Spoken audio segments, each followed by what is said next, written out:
He was just another janitor sweeping the airport floor, until a wealthy businessman recognized his face and remembered the boy who once beat everyone at school, including him. The airport lounge bustled with noise, rolling suitcases, boarding announcements, a soft clatter of coffee cups. Business travelers scrolled through their phones, eyes glazed over from red eyes and tight schedules. Among them sat Brandon Cole, 38, founder of a multi-million-dollar tech firm and keynote speaker for the Global Business Summit in New York. Dressed in a tailored navy suit, he barely looked up as he typed furiously on his laptop, juggling calls and emails, until a faint, familiar voice broke the noise around him. "Excuse me, sir. Your water bottle rolled over to my side." Brandon looked up, puzzled. A janitor, mid-40s, in a faded green uniform, stood beside him holding the bottle. Brandon reached for it, murmuring a distracted, "Thanks." But as their eyes met, something clicked. The face was older, roughened by life, but unmistakable. Brandon's eyes widened. "Wait, are you David Reyes?" The janitor froze. "Yeah," he said slowly. "We went to school together, right?" Brandon nodded slowly, stunned. "You were number one in everything. Science fairs, math competitions, debate club. You even topped the state exams in senior year." David chuckled lightly, wiping his hands on a rag. "That was a long time ago." Brandon stared at him. The name had echoed in his memory for years. David Reyes, the prodigy everyone assumed would become a professor, a politician, a name in lights. And now, he was mopping airport floors? "What happened?" Brandon asked, the question slipping out before he could filter it. David hesitated, his smile faltering just slightly. "Life," he said with a shrug. "Didn't have the right connections. Parents got sick, dropped out of college to work. One job led to another. You know how it goes." Brandon didn't know. He had scholarships, mentors, investors. David had raw brilliance. But brilliance isn't always enough, not without a safety net. As passengers boarded their flights, Brandon remained seated, watching the man who once beat him in every test now push a mop across shiny airport tiles. Something twisted in his chest. This isn't right. But what David didn't know, as he turned back to his cleaning cart, was that Brandon wasn't going to board that plane. Not until he did something to rewrite this story. Because the smartest boy he ever knew deserved more than silence. And Brandon Cole was about to change everything. Brandon stood at the edge of Gate 12, watching David fade into the background of fluorescent lights and fast footsteps. It gnawed at him, the memory of that skinny boy with oversized glasses answering every question before the teacher finished asking. Back in high school, David Reyes wasn't just smart, he was unstoppable. And yet here he was, pushing a mop while people who couldn't solve basic algebra zipped past in business class. Brandon couldn't shake it. He closed his laptop, canceled the flight, and tracked David down in the employee corridor an hour later. "David," he called, jogging slightly. David turned, clearly surprised to see him again. "You didn't board your flight?" "No," Brandon said, breathing hard, "because I couldn't stop thinking about something." David tilted his head, wiping sweat from his brow. "What's that?" "You. What happened to you shouldn't have happened." David gave a half smile, not defensive, just tired. "I'm not ashamed of what I do, Brandon. I get by. I do my job. I'm not saying you should be ashamed. I'm saying you were never meant to mop floors. You were meant to change things." David shrugged. "Smart doesn't pay the bills when your parents are dying and you're drowning in debt. Life doesn't ask how well you did on your finals. It just moves on." Brandon felt the sting of guilt. He'd had internships handed to him, professors who vouched for him, doors that opened before he even knocked. David? He had talent, but no ladder, and no one to lift him up. Until now. I run a tech firm, Brandon said carefully. We're short on analysts who can think fast and solve real problems. I want you to come in. David blinked. Wait. What? It's not charity. I've seen you beat problems grown men couldn't solve. You're wasted here. David laughed bitterly. Brandon, I haven't touched code in 10 years. I haven't even used a real computer outside my phone. You think someone's going to take me seriously? Brandon's eyes lit with resolve. I do. Because I remember who you are, and I'm going to help everyone else remember too. David stared at him, speechless. No one had said anything like that to him in 2 decades. He wasn't sure what scared him more, the chance Brandon was offering, or believing he might actually deserve it. Back at the lounge, Brandon handed David a company tablet and login credentials. Start here. Come in next Monday. We'll train you up. If anyone gives you a second look, they'll answer to me. David swallowed hard, the weight of it hitting him. Why are you doing this? Brandon smiled. Because I don't want to live in a world where people like you are forgotten. And because you were always smarter than me. It's time everyone else saw that too. But not everyone at Brandon's company would welcome a janitor into their glass-walled offices. And as David stepped toward this new world, the ghosts of his past, and the pride he had buried, were about to rise with him.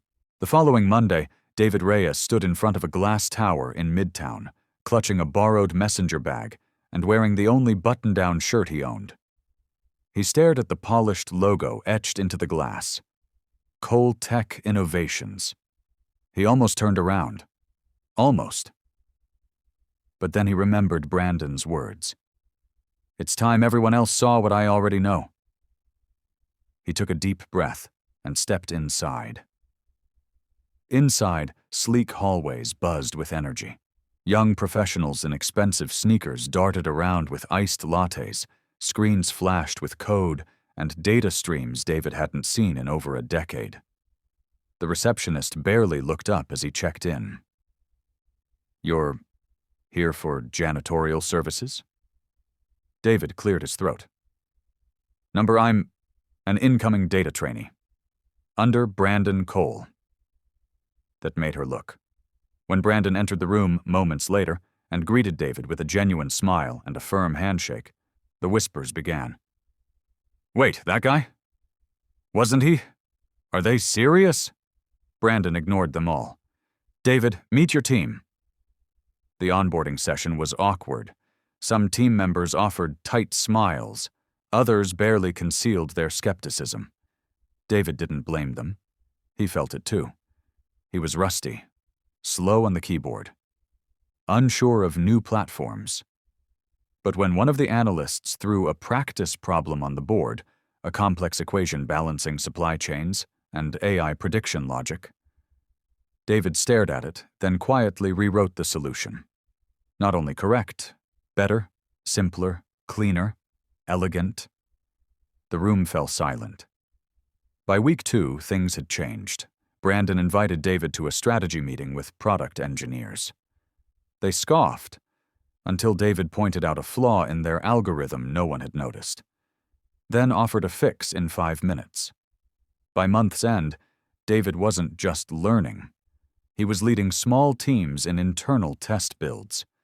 And yet every time someone asked where he had worked before, David hesitated. He hated telling them the truth. Not because he was ashamed of mopping floors, but because he feared they'd stop listening. Until one Friday morning, during a company-wide brainstorming session, Brandon shared the full story. This is David Reyes. He was the smartest student in our entire state back in the day, and then life happened. But that doesn't erase genius. He's not here because of pity. He's here because I want the best on my team. There was no applause, just a long, powerful silence. And then someone stood up. David, would you review my new AI loop? I think it's missing something. By the end of the quarter, David was promoted to senior systems strategist. He now helped design products, mentor junior analysts, and rework models that once intimidated him. The man who once swept floors now shaped futures. But the moment that defined it all wasn't on a whiteboard. It came months later, at the airport where it all began. David walked in with a polished badge clipped to his jacket, and the same janitor who had once trained him on floor wax gave him a nod of recognition. "You moved up, huh?" David smiled, gently clapping the man's shoulder. "I didn't move up. Someone just reminded me I was never supposed to be down here in the first place." The invitation came unexpectedly. State Science Alliance Conference, Boston. A special panel. Rediscovering Lost Genius, where brilliance meets second chances. They wanted David Reyes as the keynote speaker. He stared at the email for a long time. This was the same academic circle that once ignored his scholarship applications. The same world that forgot his name when his parents died, when he left school, when he quietly disappeared from brilliance into invisibility. He almost declined.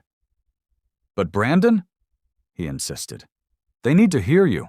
Not because it's inspiring, because it's overdue." 2 months later, David stepped onto the stage. No mop, no borrowed shirts, no shame. The room was packed. Tech moguls, researchers, educators, students. His voice was steady.